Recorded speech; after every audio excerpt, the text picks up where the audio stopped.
Bismillahirrahmanirrahim. Assalamualaikum warahmatullahi wabarakatuh. Perkenalkan, nama saya Siti Soehartini Yusuf. Saya dari PGSD 7C. Dan kali ini saya akan membahas tentang pengertian pemerolehan bahasa, pengertian pembelajaran bahasa, teori-teori pembelajaran bahasa, dan faktor yang mempengaruhi kesulitan belajar.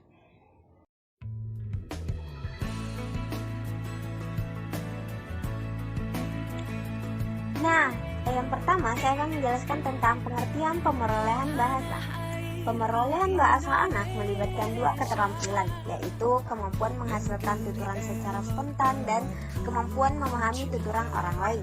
Jika dikaitkan dengan hal itu, maka yang dimaksud dengan pemerolehan bahasa adalah pemilikan kemampuan berbahasa, baik berupa pemahaman ataupun pengungkapan secara alami tanpa melalui kegiatan pembelajaran yang formal, yaitu pengertian pembelajaran bahasa.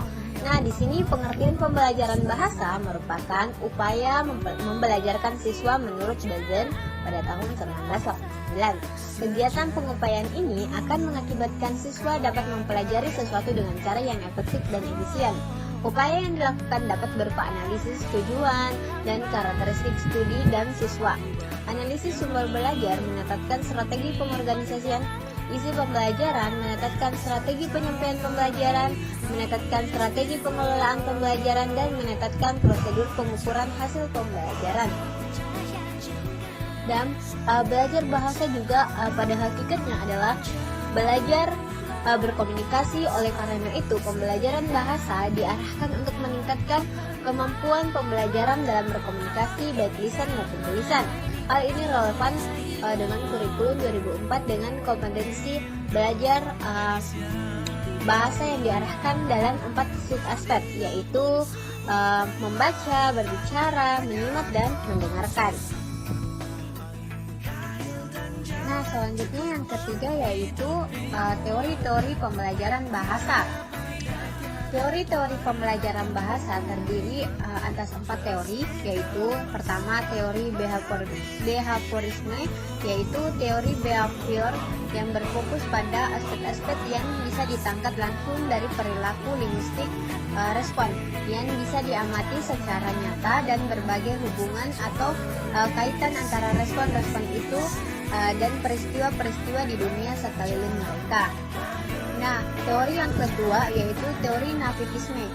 Navitisme berasal dari kata nati, artinya terlahir, dan bagi navitisme lingkungan sekitar tidak ada artinya, sebab lingkungan tidak akan berdaya dalam mempengaruhi perkembangan anak. Jadi, navitisme adalah pandangan bahwa keterampilan-keterampilan atau kemampuan-kemampuan tertentu bersifat alamiah atau sudah tertanam dalam otak sejak lahir. Nah, selanjutnya teori yang ketiga yaitu teori kognitivisme. Teori yang belajar kognitif lebih menekan bahwa belajar adalah suatu proses yang terjadi di dalam akal pikiran manusia. Pada dasarnya, belajar adalah suatu proses usaha yang melibatkan aktivitas mental yang terjadi dalam diri manusia sebagai akibat dari proses interaksi aktif dengan lingkungan untuk memperoleh perubahan dalam bentuk pengetahuan, pemahaman, tingkah laku, keterampilan, dan nilai sikap yang bersifat relatif dan berbekas. Dan keempat yaitu teori konstruktivisme. Pada dasarnya, teori konstruktivisme mempunyai asumsi bahwa pengetahuan lebih bersifat kontekstual daripada absolut, yang memungkinkan adanya penafsiran jamak, bukan hanya satu perspektif saja. Hal ini berarti bahwa pengetahuan dibentuk menjadi pemahaman individual melalui interaksi dengan lingkungan orang lain.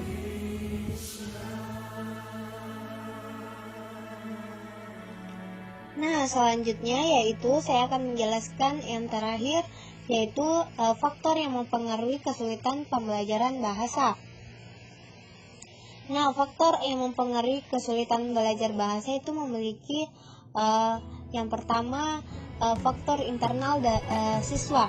Faktor internal siswa meliputi gangguan atau kekurangan fisik siswa, yakni Yang pertama yang bersifat kognitif atau ranah cipta, seperti rendahnya kapasitas inteligensi siswa.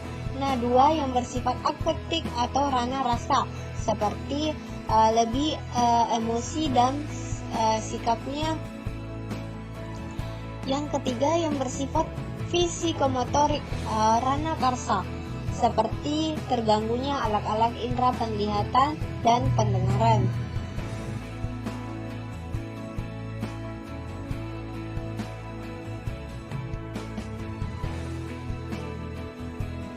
Nah, yang kedua yaitu faktor eksternal siswa.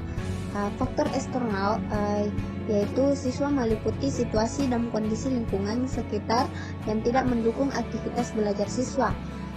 Faktor lingkungan ini meliputi yaitu yang pertama lingkungan keluarga, contohnya ketidakharmonisan hubungan antara ayah dengan ibu dan rendahnya kehidupan ekonomi keluarga. Kedua, lingkungan masyarakat, contohnya wilayah perkampungan kumuh atau slum area dan teman-teman sepermainan atau friend group yang nakal. 3 yaitu lingkungan sekolah, contohnya adalah kondisi dan letak gedung sekolah yang buruk seperti dekat pasar, kondisi guru-guru dan alat belajar yang berkualitas rendah dan lain-lain. Nah, ini adalah cara mengatasinya atau solusinya mengatasi siswa dalam kesulitan belajar, yaitu pertama menanamkan pengertian yang benar tentang belajar pada siswa sejak dini. Terus menumbuhkan inisiatif belajar mandiri pada siswa, menanamkan kesadaran serta tanggung jawab sebagai pelajar pada siswa merupakan hal-hal yang bermanfaat untuk jangka panjang. Terus kedua yaitu berikan contoh belajar pada peserta didik. Ketiga, berikan intensif jika siswa belajar. Intensif yang dapat memberikan ke siswa tidak selalu berupa materi, tapi bisa juga berupa penghargaan dan pengertian. Contoh yaitu orang tua sering mengajukan pertanyaan tentang hal-hal yang diajarkan di sekolah pada anak, sehingga orang tua tahu perkembangan anak di sekolah. Nah, sampai di situ penjelasan dari saya. Lebih dan kurangnya mohon dimaafkan. Terima kasih. Assalamualaikum warahmatullahi wabarakatuh.